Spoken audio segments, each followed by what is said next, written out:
I'm interested in this. I have never did anything like that until the past year or so when someone suggested I do some smudging in both my office space and my home. So tell the listeners a little bit more about like why one should do this at all. Basically, it's kind of some of it is about setting intention. You are infusing that room or those cards or whatever it is you're cleansing and clearing. You're infusing it with the new goal, the new objective, and you're basically using the burning sage or the incense, whatever you've got going on there. You're using that as your tool, as your conduit, and it's just it generally if you've ever had the experience of when you clean a room out really well and it looks great, smells great, and have you ever noticed how that change in energy, how you feel when that happens? That's kind of like the cleansing and clearing. That's kind of the effect it has on you. You put in a lot of energy into it to make it a nice looking organized place. And then what you get back from it is that lovely visual and that lovely, feedback from the environment that it's nice and organized. Everything's pretty. It's just that great feeling you get out of that process. Yeah, I can vouch for it and liken it to really just simple decluttering. There's an energy shift. For me, it allows me to take a deeper breath, seriously, in these spaces that I've cleared, and it's palpable. It has been for me. And there's even some evidence that in particular with the smudging, that if it's done enough, that it does have some antimicrobial effects. Now, depending on what you're reading and who has written the study, sometimes they think, well, you're going to have to set a bonfire of sage in there to get that to get that effect. And then other ones seem to say, well, just a simple bundle, about 6 inches long, about 1.5 inches around, and then just letting the smoke do its thing. That's enough. Yes. And it's funny, I'm sitting here thinking these practices are ancient. And Yes. This conversation might sound so magical, mysterious to some people, but these practices have been around for a very long time. Exactly. Yeah, so it behooves us to talk about them and just sort of think about how they can help our current day lives because, hey, why not? Right.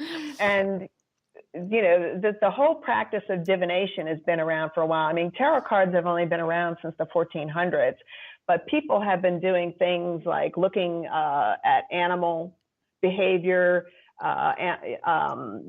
signs with plants, what they call auguries, and just all kinds of signs and symbols around them. They've been doing that since forever. So tarot is just the tool. Some people don't even need to use tarot to do a reading. They just do a cold reading, and they have they're very gifted psychically and intuitively. I need the tools. I'm not quite that comfortable with just looking at someone and doing what they call a cold reading.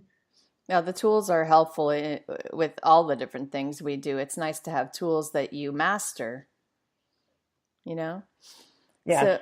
Do you have, so where are you located and do you have any events coming up that you wanted to tell the listeners about?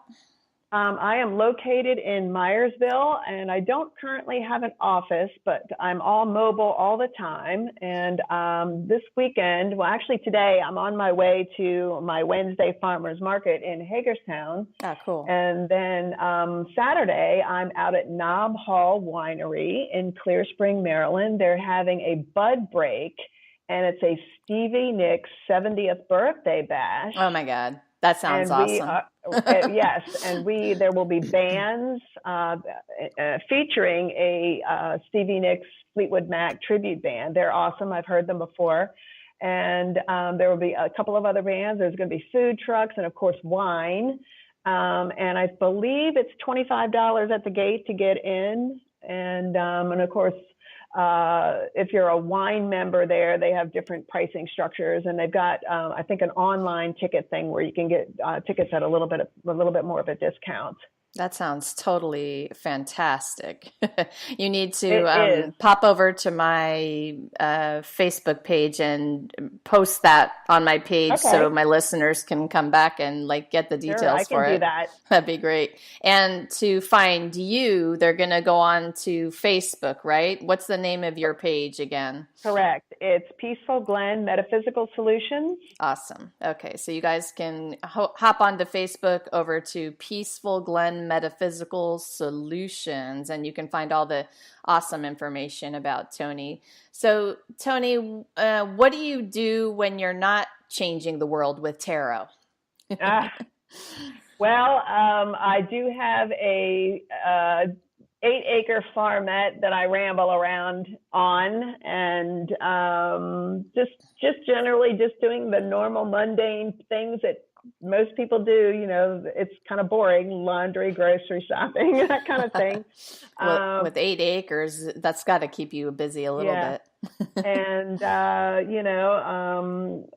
enjoy spending some time with family for the holidays and birthdays and things like that. So with my retirement, I can do all those things and not feel as worn out and as pressed for time as I used to. Yeah, no doubt. So tell the listeners about a moment that transformed your life. Oh man. Putting you on the spot with that one. What's the first thing you Oh, think of? geez. That's crazy. I don't know if I can think of really just one. Um, I'm sure there's been multiple. yeah, and at different stages of your life, because when you think of things that were kind of a big deal when you were 5, as opposed to when you're 25, um, I would say probably, yeah, moving out of my parents' home. Mm. I just off the top of my head, because then it was kind of like, yeah, you're really cutting the cord there, and I didn't live. I was finishing up my college education, my undergrad, and I didn't live on campus. I lived off campus in a private home. So you're moving in with total strangers, essentially, Yeah. and you're learning how to sort of negotiate the adult world without too much supervision from parents anymore. And just, yeah, you're just kind of getting out there, sink or swim kind of thing. God, it definitely. I've got an 18-year-old that's about to be doing that, so it's a little bit exciting in this house right now. So, what do you love to do so much you lose track of time? Oh, man. Sometimes it's a little frivolous, but if there's anything on television or movies or anything like that that have to do with sort of I'm kind of all over the map here. I'm fascinated with the whole Roman Empire thing, their lifestyles, and kind of how they came to power, and the different things that they did, good, bad, or indifferent. Because I think there's a lot to learn there. And then I'm also fascinated with the medieval and Renaissance period in mostly Europe, because we didn't really get that over here until much later. But anything to do with those sort of history related things, but those two eras really speak to me. Yeah, very cool. I have a feeling we will find you at the Renaissance Festival then. I haven't done one as a reader. Oh, But I do attend as a patron. But I don't get all dressed up though. okay. You don't wear the costumes, huh? I Darn. don't I don't do costumes too much. Yeah, but that's going to change a little bit this summer, because I've signed on to a steampunk festival in August, so I will be trying to steampunk it a little bit. And I've also signed on to do Sharpsburg. I think it's Heritage Days. So I've got a little colonial number I picked up a couple weeks ago. So Ah, that's fun. I want to see you yeah. post your steampunk pictures, please. So there you go. Okay, so last question. What is on your personal bucket list? Any places, any things you want to do? Well, I've kind of done some. I mean, I'm not into skydiving or anything like that. I think I'd probably have a heart attack on the way down. And I kind of, I had a pretty decent childhood, as far as being able, to. My parents owned a boat, so we, out on the bay and the river, and I learned how to ride horses when I was very young. Um, there's just, I don't know, there's just not a lot out there that I have, a deep desire to do. I mean, travel's a little difficult for me these days.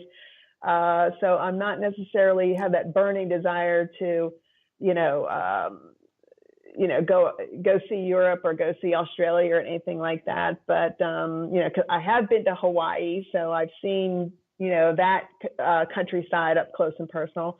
Been to the Grand Canyon, those Mm, kinds of things. So nice. can't really say that there's, I, I don't like doing scary things like I said, the skydiving. So I I'm hear I'm you. not I'm not I'm jumping not out really of any planes either. And you know what? I yeah. like the feeling of a life where you can say, you know what? I have done so many amazing things. I'm good. Yeah, Like, I would. I think it's right now. It's kind of those things that are kind of a little bit more, less like the skydiving experience, but more like these new and different things that I am doing, these costume events, and just okay, yeah, I'm going to try this event over here, and I've heard about this event for years, and now I'm going to actually vend there and see what it's all about, that kind of thing. Yes, it's exciting. Okay, so everybody, remember that you can find Toni at Peaceful Glen Metaphysical Solutions, and that's a page on Facebook. So, Toni, thank you so much for being here and for that really awesome conversation. These are words that are going to change the world. And from my perspective today, just because I learned something, in fact, I learned more than one thing today, so I appreciate it. Great. Well, thank you for having me. So, everybody, many of you know that I'm a poet, and I like to end my shows by reading you one. So, in the spirit of tarot today, instead of planning what that poem was going to be, I'm actually flipping through my Warrior Dreams journal, and I'm going to see what poem wants to be read today. And I did that like a second ago. So I'm going to read a poem called When the Sky Talks. And I'm going to invite you to settle in for a moment, relax, take a breath, and feel this poem today. When the sky talks in creeping moonlit clouds, splatter painted stars and midnight hues, I must be the audience she sees, waiting for something grand, hoping for no finale, but an endless show. I sit myself down, supported for hours of upward gaze, inhales deeper, expectations more attached. The sky would never let me down. She knows I only come when my soul's at stake, when I need to believe in something more sure. Looking up is how I feel inside, light in the dark, quiet chaos, the place I know things fly. When the sky talks, and she always does, she reminds me what matters, grounds me in magic, tells me one more time I'm more than all this, and sends me a good night with a kiss sweeter than any lover. A touch so pure my velvet-coated dreams sing to me, and my silvery essence can finally rest in her deep shadows. The sky talks, and when I listen, more good things happen in the time it takes one passing cloud to move out of view than in a decade of thinking. And I begin to think I should come talk more often. So, guys, to all my brave healers out there, are you ready to start sharing your messages with the world in a bigger way? Please take advantage of grabbing a free call with me. You'll find